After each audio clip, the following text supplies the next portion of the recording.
Okay, நம்ம இப்போ என்ன பண்ண போகிறோம் அப்படின்னா பாத் டிஃபரன்ஸ்னா என்னென்னு பார்க்க போகிறோம். Okay, so path difference.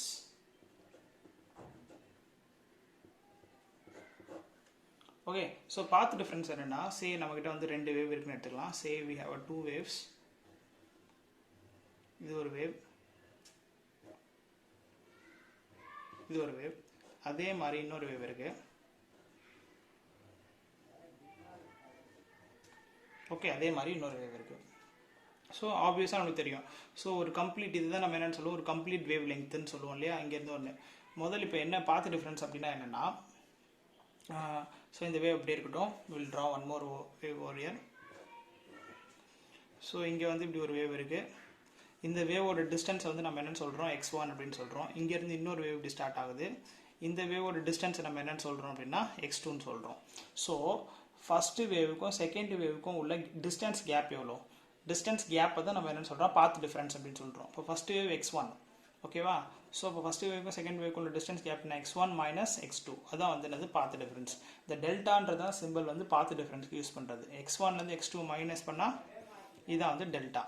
So இப்போ ஃபஸ்ட்டு வேவுக்கும் செகண்ட் வேவுக்கும் உள்ள கேப் இதுதான் வந்து பாத் டிஃபரன்ஸ் அப்படின்னு சொல்லுவோம். இந்த பாத் டிஃபரன்ஸ் கண்டுபிடிக்கிறதுக்கு ஒரு ஜென்ரல் ஃபார்முலா இருக்குது. அது என்னென்னா, delta would be equal to lambda by 2 pi into 5. இது 5ன்றது ஃபேஸ் டிஃபரன்ஸ் லாஸ்ட் பார்ட்டில் பார்த்தோம். lambda by 2 pi is a constant. Okay, so இப்போ இதை பார்ப்போம். கன்ஸ்ட்ரக்டிவ் இன்டர்ஃபரன்ஸ்க்கு இப்போ நம்ம ஃபேஸ் டிஃபரன்ஸ்னால் என்ன பண்ணோம், ஃபேஸ் டிஃபரன்ஸ்னால் கன்ஸ்ட்ரக்டிவ்னு ஒரு ஃபிக்ஸ்டு ஃபேஸ் டிஃபரன்ஸ் இருக்குது. அது என்னென்னு பார்த்தோம், 2n pi. டிஸ்ட்ரக்டிவ்னா அது ஒரு ஃபிக்ஸ்டு ஃபேஸ் டிஃபரன்ஸ் இருக்குது, 2n + 1 pi அப்படின்னு பார்த்தோம். அதே மாதிரி பாத் டிஃபரன்ஸுக்கும் கண்டிஷன் இருக்குது. அதாவது கன்ஸ்ட்ரக்டிவாக இருக்கணும்னா ஒரு பாத் டிஃபரன்ஸ் இருக்கணும், டிஸ்ட்ரக்டிவாக இருக்கணும்னா ஒரு பாத் டிஃபரன்ஸ் இருக்கணும். ஸோ இப்போ என்ன பண்ணலாம், இது கம்ப்ளீட் வேவ் லெங்த் லாம்டா அப்படின்னு வச்சுக்கலாம். ஸோ நமக்கு ஏற்கனவே தெரியும் எங்கெங்கெல்லாம் வச்சா கன்ஸ்ட்ரக்டிவ் கிடைக்கணும். இந்த வேவ் எடுத்துகிட்டு போயிட்டு இதோட ஆரிஜினில் வச்சோன்னா என்ன கிடைக்கும், கன்ஸ்ட்ரக்டிவ் கிடைக்கும். இதோட ஆரிஜின் எடுத்துகிட்டு போயிட்டு இதோட ஆரிஜின் இது 0 அப்படி எழுதிக்கலாம், பை, இது 2 pi, இது 3 pi, இது 4 pi, 5 pi, இது 6 pi and go so on. So இதோட ஆரிஜினை 0ல் வச்சா கன்ஸ்ட்ரக்டிவ் கிடைக்கும், 2 piல வச்சா டிஸ்ட்ரக்டிவ், 2 piல வச்சா கன்ஸ்ட்ரக்டிவ் கிடைக்கும், 4 piல வச்சா கன்ஸ்ட்ரக்டிவ் கிடைக்கும். அப்போ பாத் டிஃப்ரென்ஸ் பார்ப்போம்.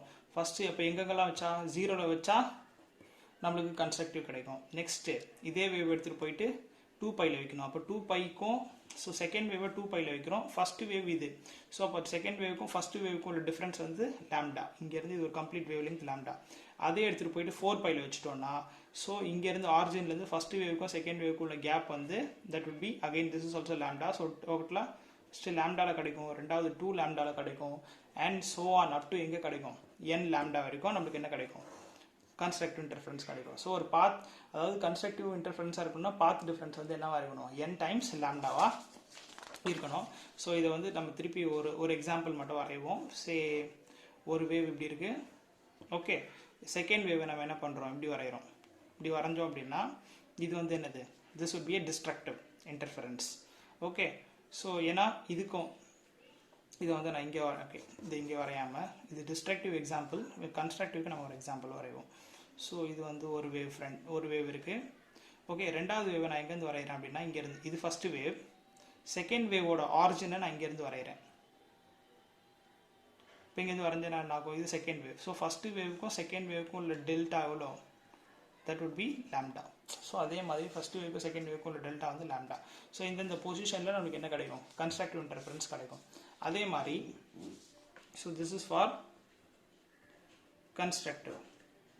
ஸோ அதே மாதிரி டிஸ்ட்ரக்டிவ் நம்ம ஈஸியாக எழுதிடலாம். இப்போ என்னென்ன 0ல் வச்சா கன்ஸ்ட்ரக்டிவில் கிடைக்கும், கரெக்டாக. ஸோ பார்த்து டிஃபரன்ஸ் 0, லாம்டாவில் வச்சா கன்ஸ்ட்ரக்டிவ் இன்டர்ஃபரன்ஸ் கிடைக்கும், 2 லாம்டாவில் வச்சா கன்ஸ்ட்ரக்டிவ் இன்டர்ஃபரன்ஸ் கிடைக்கும், 3 லாம்டாவில் வச்சா கன்ஸ்ட்ரக்டிவ் இன்டர்ஃபரன்ஸ் கிடைக்கும். அப்போது எங்கே டிஸ்ட்ரக்டிவ் இன்டர்ஃபரன்ஸ் கிடைக்கும், இங்கே வைக்கணும். ஸோ இந்த வேவ் லெங்த் எவ்வளோ, இந்த வேவ் லெங்த் வந்து lambda by 2. So lambda by 2ல் வச்சோன்னா நமக்கு என்ன கிடைக்கும், டிஸ்ட்ரக்டிவ் இன்டர்ஃபரன்ஸ் கிடைக்கும். So lambda by 2. நெக்ஸ்ட் எங்கே வைக்கணும், இங்கே வைக்கணும். ஸோ இது lambda by 2. ஸோ இது ஒரு கம்ப்ளீட் வேவ் லெங்த் லாம்டா, இது ஒரு lambda by 2. ஸோ டோட்டலாக 3 lambda by 2. ஸோ அப்போது நமக்கு என்ன கிடைக்கும், அப்படியே போயிட்டே இருக்கும். So totally that would be 3 lambda by 2, next வந்து 5 lambda by 2. ஸோ எல்லாமே இப்படியே போயிட்டு இருக்கும். ஸோ ஃபைனலாக எழுதும் போது எப்படி எழுதலாம், நான் யூ கேன் ரைட், நமக்கு எங்கெல்லாம் டிஸ்ட்ரக்டிவ் இன்டர்ஃபரன்ஸ் கிடைக்கும்னா 2n + 1 lambda by 2. Okay sometimes இது வந்து ப்ளஸ் ஆர் மைனஸ்னு எழுதுவோம். அதாவது எப்போனா இப்போ நான் இந்த கேஸில் வந்து நான் மைனஸே எழுதுறேன். ஓகே ஸோ ஆல் ஏன் 2n-1 lambda by 2. Okay so இங்கே வந்து where n starting from 1 2 3. Okay constructive இன்டர்ஃபரன்ஸ்க்கு வந்து n லாம்டான்னு சொல்லியிருக்கோம் இல்லையா, n starting from 0 1 2 3 and so on. So n அப்படின்றது வந்து என்னன்னா, அதாவது பொசிஷன் நோடோட பொசிஷன். இது வந்து n = 0, இந்த பொசிஷனை 1, இந்த பொசிஷனை 2, இந்த பொசிஷனை 3, இந்த பொசிஷனை 4 அப்படின்னு நம்ம மென்ஷன் பண்ணிட்டே போகிறோம். Okay so n = 1 2 3. ஸோ இப்போ இந்த பொசிஷன் இப்போ n = 1 போட்டோன்னா என்ன கிடைக்கும், இது 2 1s are 1 lambda by 2, 2 போட்டோன்னா 4 3 lambda by 2, 3 போட்டோன்னா 5 lambda by 2 கிடைக்கும். ஸோ இதுதான் வந்து என்னது ஒரு டிஸ்ட்ரக்டிவ் இன்டர்ஃபரன்ஸோட கண்டிஷன்.